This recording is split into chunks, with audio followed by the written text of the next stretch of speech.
Okay, so was there any pain felt with the light palpation? Okay, I'm going to move on to the deep palpation. It's essentially the same thing. I'm just going to be depressing a little bit deeper, about 2 to 3 inches, okay?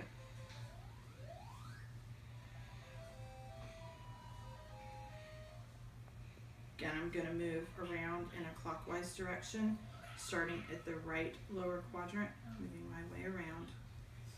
All right, Miss Tucker, was there any significant pain with that? No.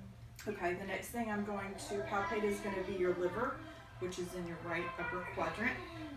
And there's a couple different ways to do this. I'm going to start with the hook method, where I stand up here at your right shoulder, and I'm going to put my fingertips right here at your intercostal margin. And I have you take a deep breath in, exhale. When I exhale, I'm going to palpate up there and under your ribs and see if I can feel the edge of your liver, okay? Go ahead and take a breath in. Okay, did you feel any pain with that? Okay, I was not actually able to palpate the edge of the liver, which is not abnormal. A lot of times it's not able to be felt. The next organ I'm going to palpate for is going to be your spleen, over here in your left upper quadrant. I'm going to place my left hand back here behind you at about the 11th to 12th intercostal space. I'm going to lift for support using my right hand. I'm going to go right here at your intercostal margin, angled towards your axilla. We're going to do the same thing. I'm going to have you take a deep breath in. When you let it out, I'm going to feel for the edge of your spleen. Okay, was not able to feel that either, which is not abnormal. It usually cannot be felt unless it's enlarged. The next organs I'm going to palpate for are going to be the kidneys.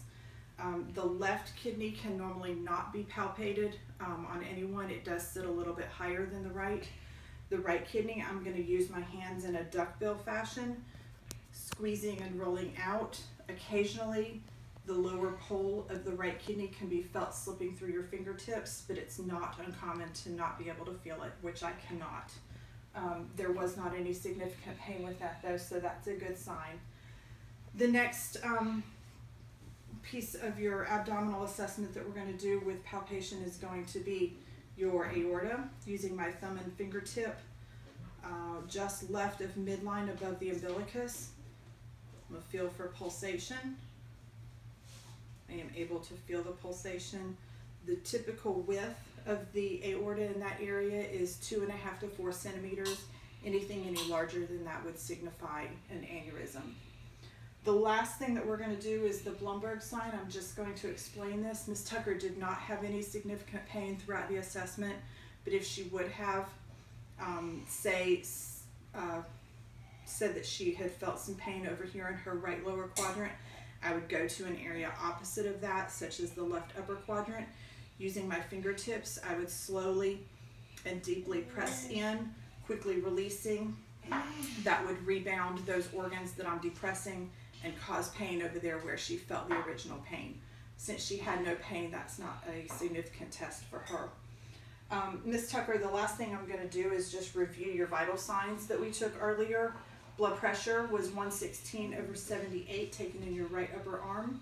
Heart rate was 72 apical. Respiratory rate was 18. O2 saturation 99% on room air. And temperature of 97.8 taken orally. All those numbers are correct, so I'm going to go ahead and finish up for now.